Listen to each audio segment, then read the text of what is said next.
My name is Katie. We're interviewing Sandhya Menon. She is the author of the book When Dimple Met Rishi, and we are interviewing her for the Tucson Festival of Books. And we go to Mountain View, and we're a part of Library Club. So one of my bigger questions was, did your family support you becoming an author, or was it more like Rishi's family towards his art? That's a great question. Definitely more like Rishi's family.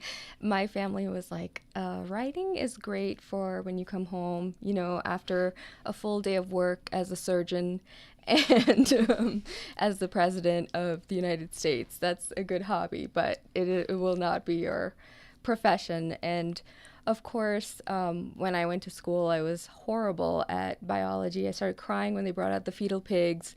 So then my parents were like, well, okay, that's okay. You can become, an engineer. And, I was failing math. So I don't think that was a good thing either.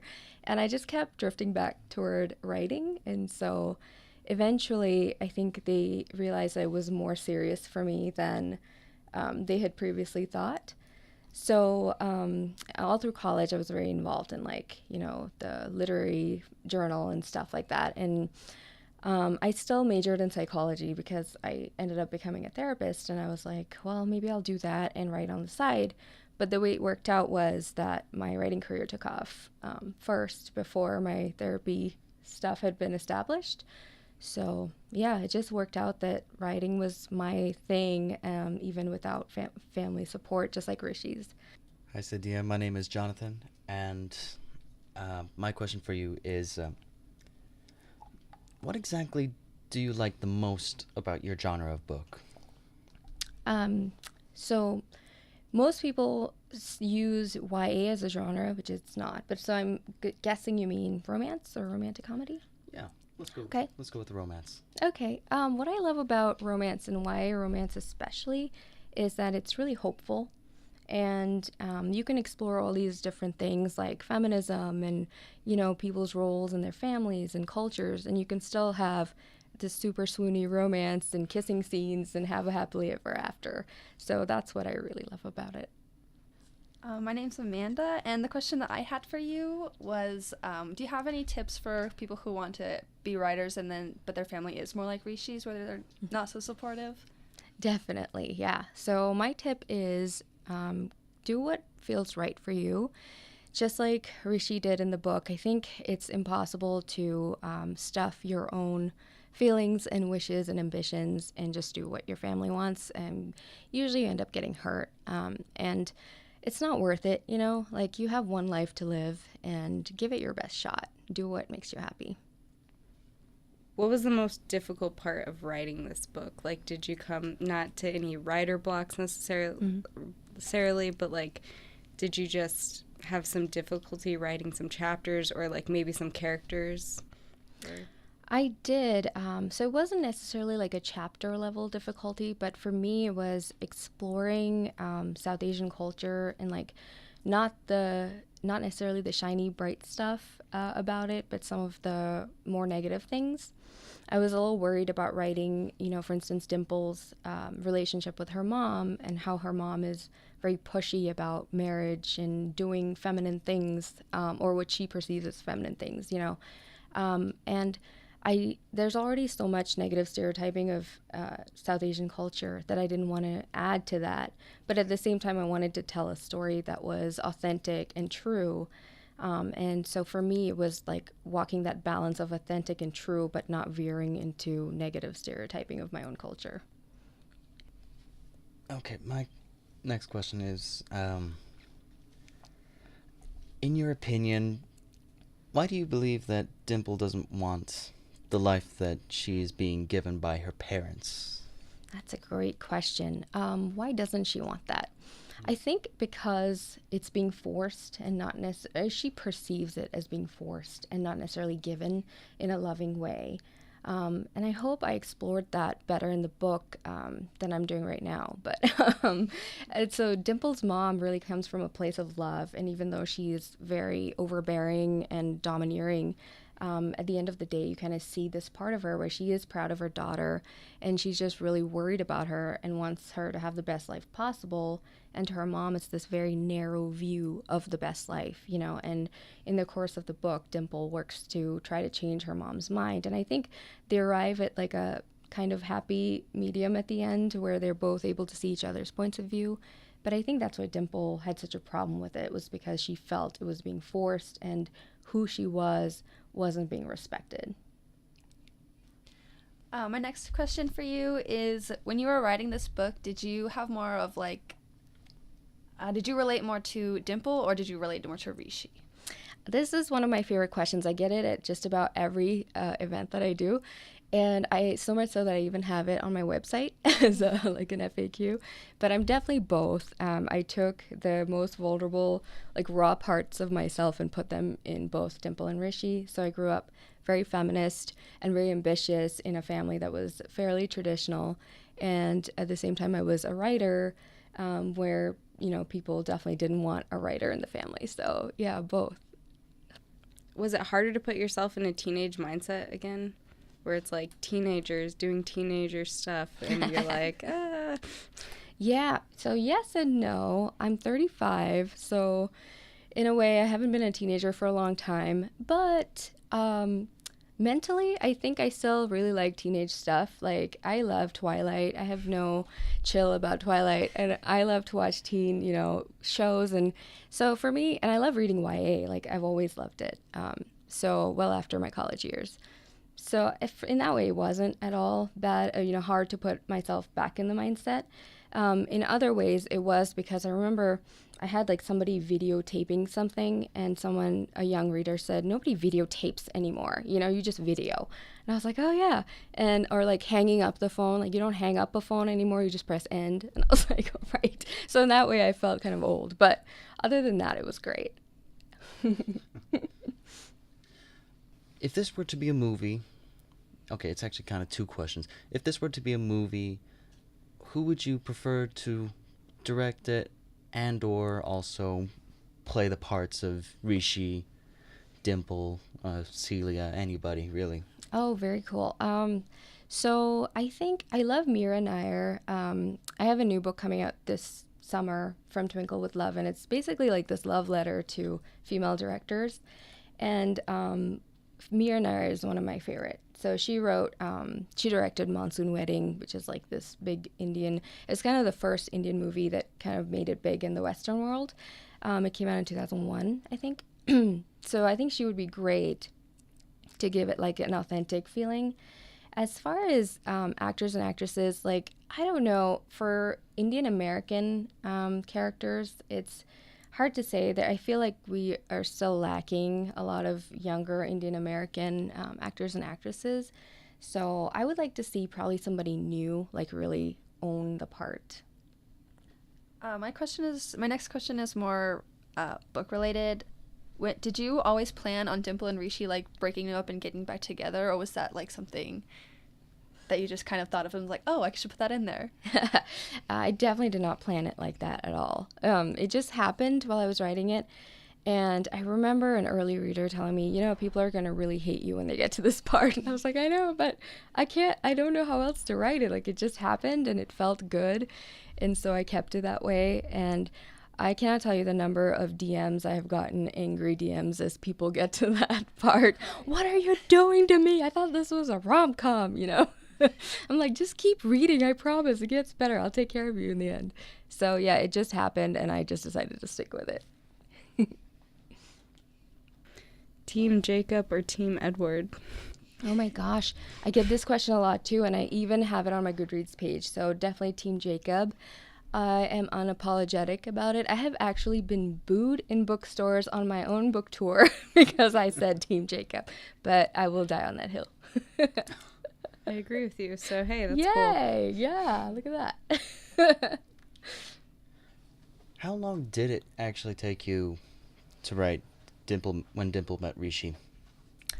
I am a pretty fast first drafter. So just the first draft, I think it took me about 2 or 3 months.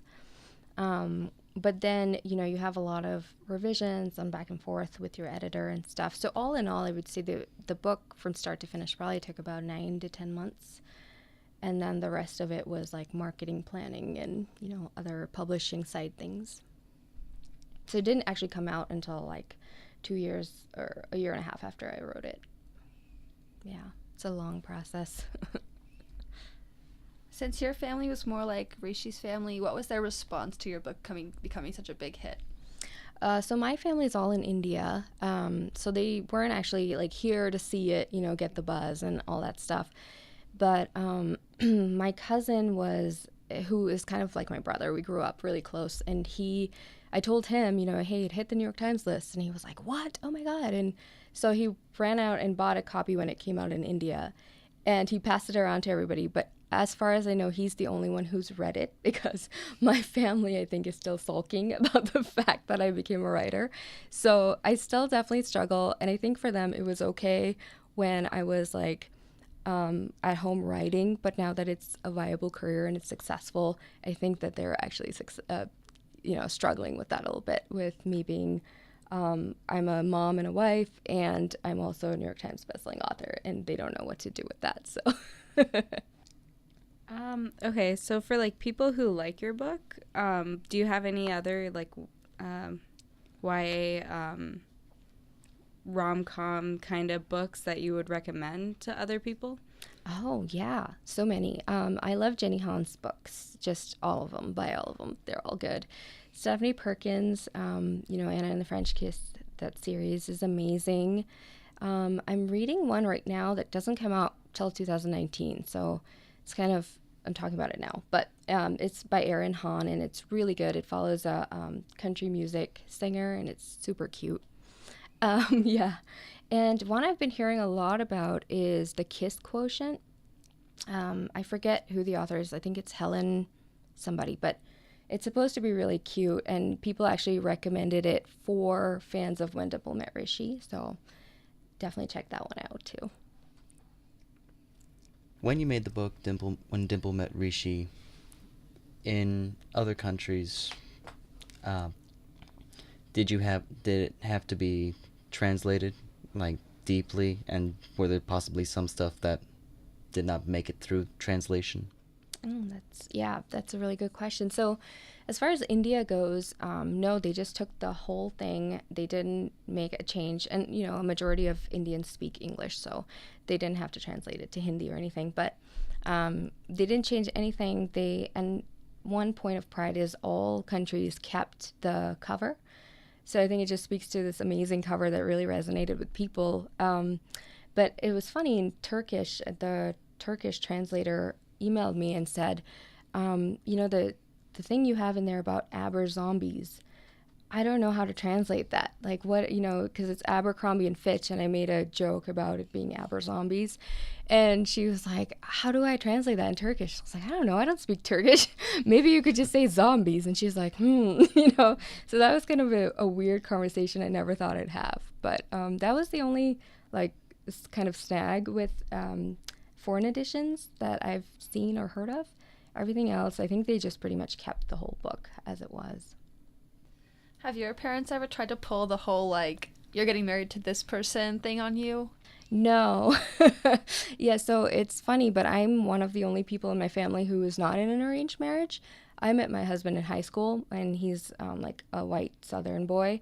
And so my parents were definitely shocked by my choice, but I think I beat them to the punch. They weren't quite able to get to the arranged marriage part because I fell in love so early in my life. That's really cute. Actually, sorry. What's the hardest thing about writing a book?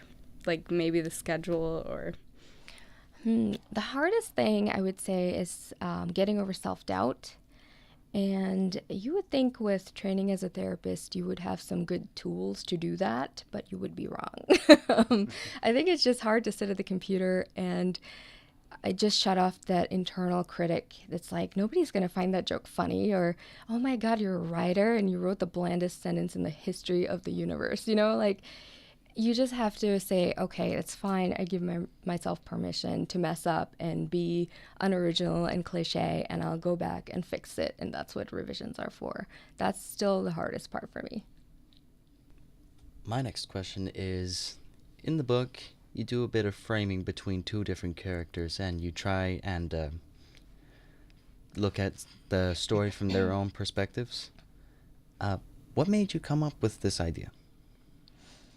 The dual perspective thing was something that I struggled with because so this is not my first book. Like, I'd written 8 others that were horrible and will never see the light of day.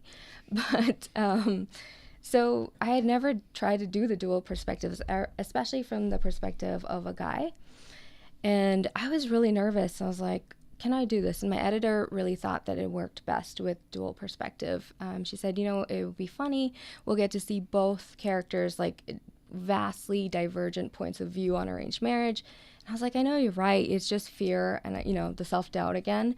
And if that's the only reason I'm not doing it, I need to get over it and do it. And so it was a very conscious decision, but it was a very terrifying one. And ultimately, now that I've done it, I'm doing it again for future books, and I really, really enjoyed it. Yeah. So, besides Dimple and Rishi, who was your favorite character to write? I loved Ashish, Rishi's brother, and I loved just how irreverent he is about everything, and he's kind of can I say asshole on the radio or no? You already did. Okay. Can you bleep that out?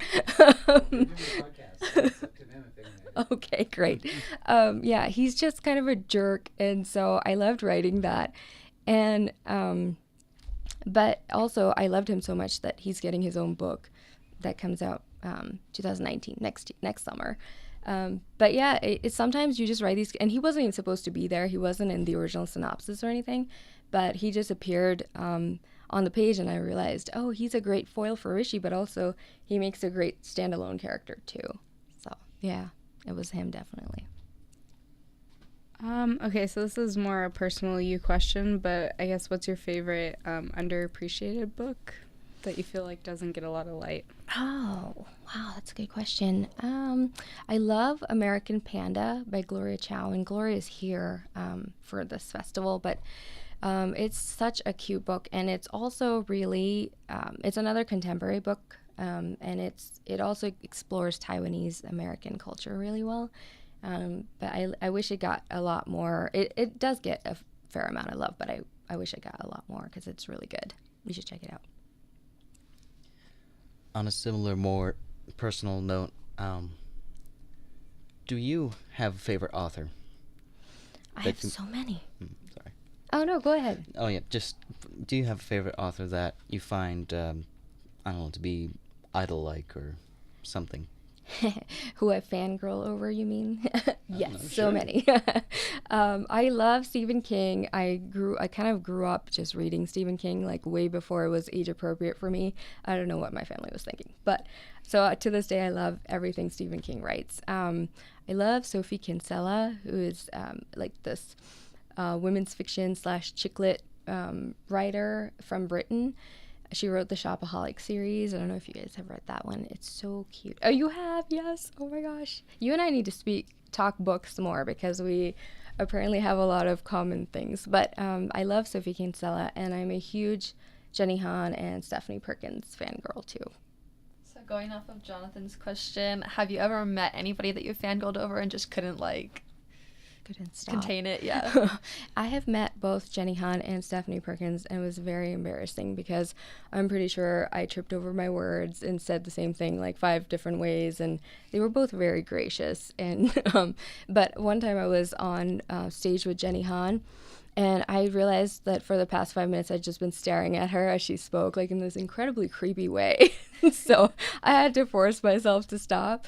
So yeah, I can get pretty bad. In when Dimple met Rishi, what was like hard parts for you to write? Like, when they break up, like, was that hard for you or like sad for you?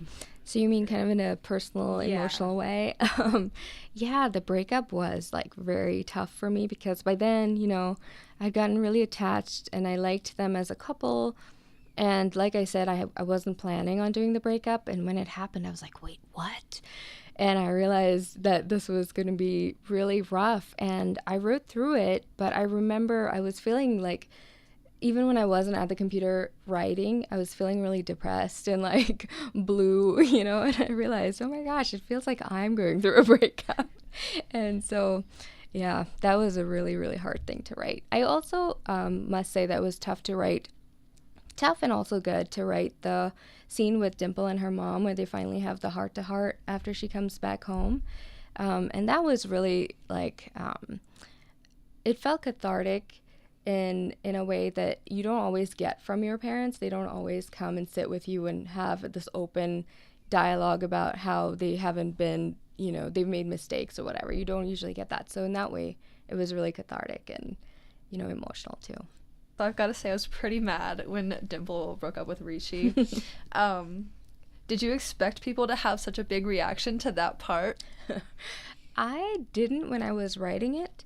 And then as people started reading the early copies and started getting back to me, that's kind of like your litmus test of how, the broader audience will take it.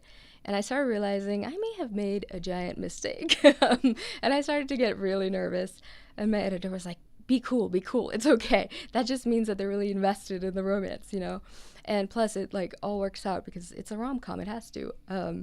So at that point I realized like, okay, this is going to be, I'm going to get some flack for this. But before that I was completely happily oblivious.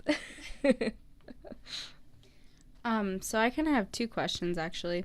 Was it really exciting when you started getting those first emails though? Because it's like you're like, even though you've written books before, it's your first one. It's on the New York best-selling list, and yeah, was it exciting? Oh my gosh, it was so exciting, and I was floored, because I didn't, even when I wrote, I'd written so many of the books, and I'd self-published some of them, and one of them had been picked up by Hachette in a digital-only kind of thing, and it had like made no ripples. It just sank very soundlessly to the bottom. So I was not expecting like readership, and I was like, is this what it feels like when people actually read your books? And this is amazing, and I loved it, and I still love it. Even now when I get reader emails, like I make sure that I write back, even if I'm flying around or doing something and I'm busy, because that's the reason I write, it's the whole entire reason.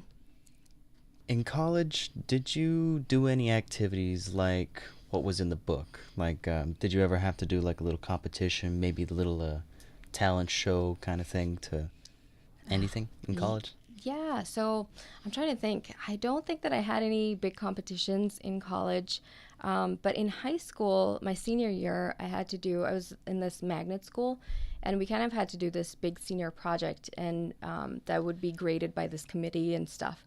And I chose to put on a play, like I directed a play and I got the characters together and stuff with the help of this college professor. And that was so rewarding. And it wasn't exactly a competition, but it was for a grade. And basically, if you failed, you couldn't graduate high school. So there was a lot of pressure. But it was fun. It was a lot of fun. You seem to like rom-coms and stuff. Any favorite movies, rom-com moments and stuff that you could have like drawn from and added into your... Yeah, I think I was a huge Meg Ryan fangirl, like from the movies from the 90s and like early 2000s. So like You've Got Mail and Sleepless in Seattle and all of those. I also love like 10 Things I Hate About You, Never Been Kissed. All of those definitely informed like the style in which I wrote, because I've been told by a lot of readers, like I can see the pictures in my head as I was reading it. It felt like a movie, and that was on purpose because I was informed by those movies, and so I also saw it like in a series of scenes that progressed towards this happy ending. And so yeah, I love those. Love Actually is like a fairly more recent one, but yeah. Would things have changed if Rishi wasn't brought up in the type of family that he was? Would Dimple have still gone after him? Or not so much gone after, I guess she didn't. I guess it was the opposite. But like, would they still have worked out? Oh, that's a really good question. I've never gotten that question before. I'm trying to think if Rishi came from like this super feminist and non-traditional family. I like to think they would still have worked out, because I think they'd still have things that they would have bonded over, you know, and maybe not clash so much at the beginning. It would have made for a more boring book, but I think they would have still worked out. Well, that's all I have. So, Yeah, me too. I'm done. Great. Thank you guys so much. Thank you. These were Thank you for very coming. excellent questions.